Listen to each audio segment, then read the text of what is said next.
In today's class on Perl, we're going to take a look at subroutines and modules. Perl subroutines are declared by saying, here's a subroutine, I'm going to give it some name like function, and I'm going to use curly brackets to delineate where the subroutine begins and ends. Remember the special variables in Perl. One of the special variables is @_. You've seen $_ many times. $_ is a scalar that's used whenever we don't provide a particular scalar variable name. So @_ is an array that's used when we don't provide an array name or one's not available to us. For example, when we're using a subroutine. So we can start by saying, let's get the arguments that were passed to this function. They'll be passed in @_. We can take out those arguments, we can process them with some other Perl code, and we can return our result. Here I've just returned a single scalar as a result. We can return arrays and we can return other things too. What happens if you have another variable somewhere else in your code that's called $result? When you call this function, it would overwrite the value of $result that occurs elsewhere. And in programming, that's called scoping. So with Perl, we define scope with the my keyword. So for example, in our function, we can say my @arguments are equal to @_. The scope of that variable is just within this particular subroutine. When we get to this closing parentheses here, that variable disappears and it either returns to some other value, if there's a global variable as well, or it just completely disappears and is garbage collected. Here we have my $result is equal to something. The value of $result is only valid within the scope of this particular subroutine. There's a problem with this and with the way that Perl handles functions. All of the arguments get passed through this @_ special variable. Because all the parameters are passed via @_, how do we pass around arrays or hashes? You can't call something like this. For example, @result1, @result2 is equal to function @list1, @list2. When we try and break out our two lists that we're passing in, Perl doesn't know where one list begins and where one list ends. Similarly, when we try and return our two lists, Perl doesn't know where one result begins and one result ends. So the way around this is to use references. And we looked at references in a previous Perl lecture. The way that we do it is that we say reference 1, reference 2 is equal to, and we pass a reference to the list. So we reference the list by escaping the @ sign, and that means don't pass the list itself, pass the reference to the list. So here we have two lists. We pass the references to the function. They become scalars. Remember, when we take a reference to a list, it's a scalar. We do some work on these lists. They get returned as two scalars, and if we wish, we can dereference them back to arrays to process them. That's pretty much all there is to using subroutines in Perl. We just declare a subroutine. It doesn't matter the order. You don't have to declare it before you call it. You can declare it after you call it. You can declare it anywhere in your code. And Perl will try and do the right thing. In Perl 5, we introduced the use of modules. And modules allow people to write code and reuse them time and time again. The problem that modules were designed to overcome is what's called namespacing. If you get to the XML tutorial that I have online, we talk a great deal about namespaces and how that applies to XML documents. This is a similar idea. If I have a variable called name in my code, and you have a variable called name in your code, how do I stop one piece of code from overriding the other? Modules provide a namespace that limits the use of the variables to that particular module. There are two ways that we can call modules. There's the traditional, the original, the first way around it, which is to use the special delimiter, which is 2 colons. And then there's the more object-oriented approach, which evolved a little bit later and really has become the dominant way of using modules, which is to use the specific delimiter, hyphen, and a greater than sign. This is supposed to remind you of an arrow. The variable is going to point towards the module. So how do we actually build a module? Well, we start with a file called rob.pm, or whatever you want to call your module, .pm for Perl module, and we declare that we're going to have a package. And in my case, I've called my package Rob. You can call your package whatever you would like.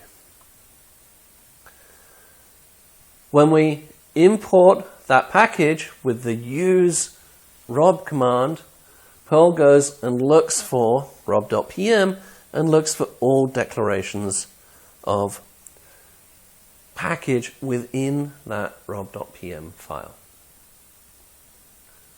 We can have multiple classes. For example, we can have package 1, package 2, package 3.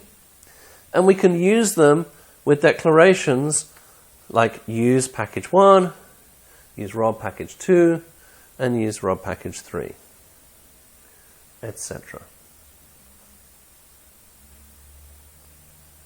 In computer science, we worry a lot about inheritance. Not just because we're all poor and we're trying to get some money from our parents, but because we need to know how one package relates to another package. In Perl, we use isa to define a package that inherits from another package. So if I define a package Rob and say that this is a person, that implies that Rob inherits from the class person. In fact, we can use isa to declare Rob inherits from 2 different classes. This is messy. It's called multiple inheritance. I'm not going to go into the details about this, but there are not many programming languages that really allow multiple inheritance. So let's take a look at an inheritance example.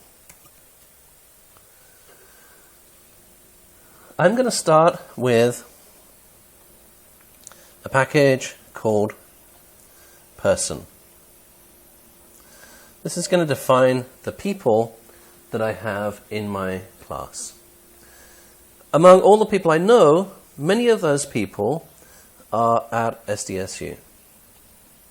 So I'm going to have a class of people that are at SDSU. And at SDSU, everybody there has an ID, for example. All the people I know have a, well, let's say a name. So everybody has a name, and at SDSU, everybody has an ID. And then some of the people I know at SDSU are students. And out of those students, they all have, let's say, a GPA. So I'm going to have a pretty simple inheritance hierarchy where I have person, SDSU, and students. People have names, SDSU students have IDs, and students have a GPA.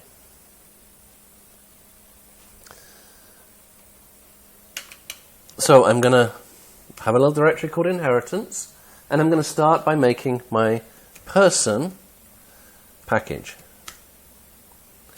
So I'm going to say my package is called person, and that person is going to have a name. And I want to know if somebody passes me a name,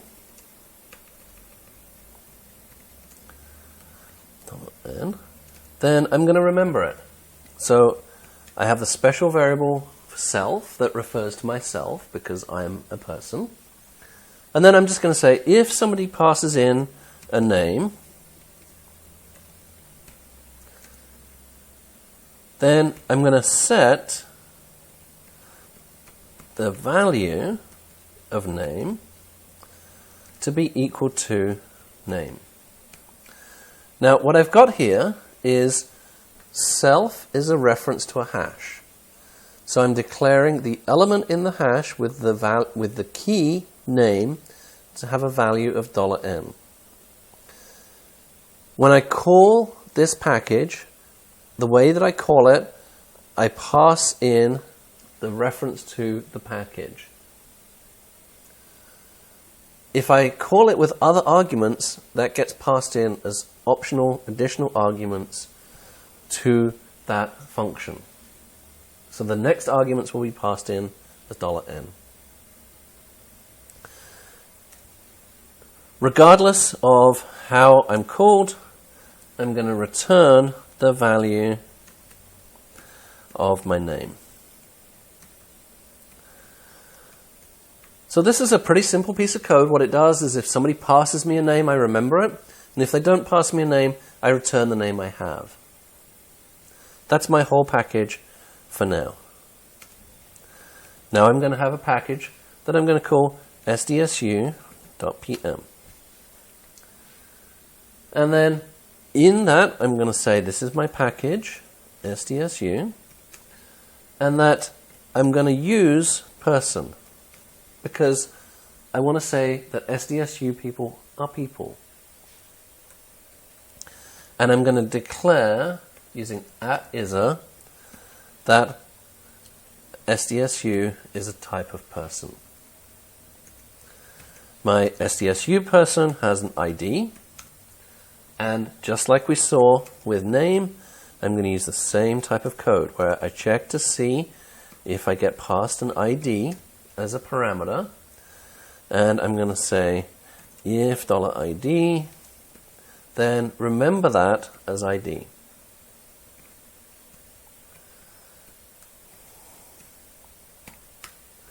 And then return the ID at the end. Oops.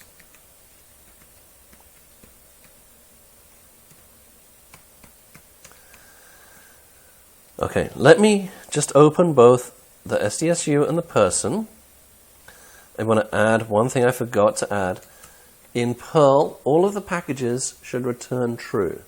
And the way to do that that's really simple is just add a 1 at the end of the package. That way it always returns true. But I also want to point out here, remember Tim Twody. There's more than one way to do things. So here I say, if this value is true, then do this. If and this. Here I say, if this value is true, then do this. These two things do exactly the same thing. They're just two different ways of writing the same piece of code. Okay, so I have a student, and I have a person, and then the final class that I'm going to have, I have a SDSU member and a person. The final class that I'm going to have is my student class. So I'm going to say that my student package, and I'm going to use SDSU, and I'm going to say that a student is an SDSU person.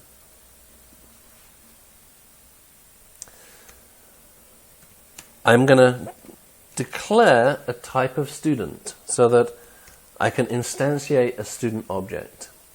When I do that, the only thing I get passed is myself, which is my type of my class. When I do this, I want to define an anonymous hash that I'm going to use later on. And I'm going to call that self. I'm now going to say that this anonymous hash that I've just created is a member of the class of which I'm the prototypical type. And finally, I'm going to return myself. This is a very standard piece of code that you often see in packages that allows you to instantiate an object using object-oriented programming principles. And now let's say we're going to define a GPA. So here I'm going to have a GPA, and I'm going to use exactly the same code that we've seen in previous cases. My self GPA is at underscore. That's our special case. And then if we have a GPA, then we're going to set GPA to be the value.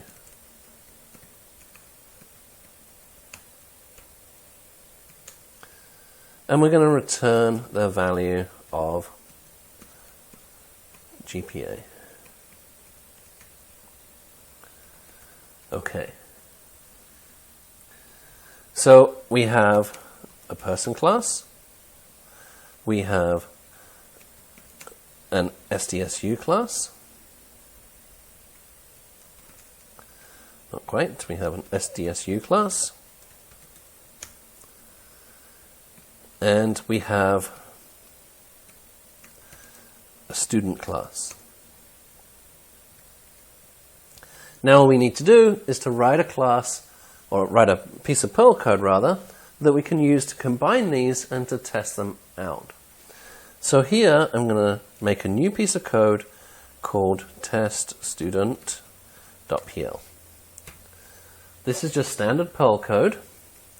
And I'm going to start it with what's called a shebang, user bin Perl. And that means if I make this file executable, I can just run it as it is. And then I'm going to just have a little comment. This is a test code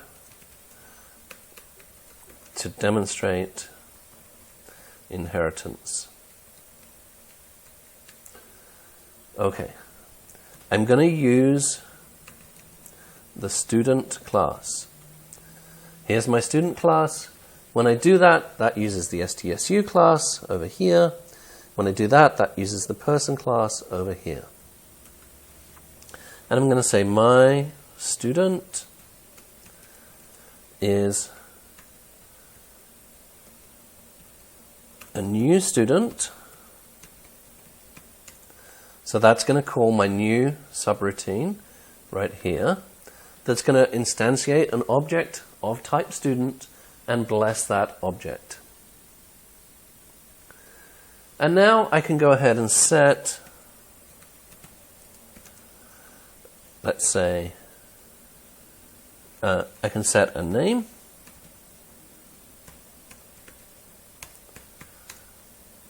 I can set an ID.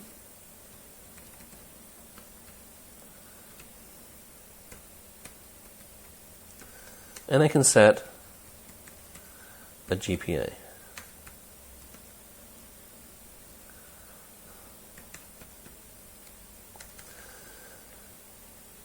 Notice that I instantiate a student.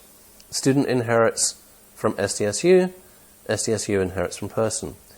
When I instantiate my student, I can set the GPA because I have a GPA function here in my student class. I can set the ID because I have an ID function here in my SDSU class. And I can set the name because I have a name function in my person class. Finally, I can print all of this out and say print the student has a name which is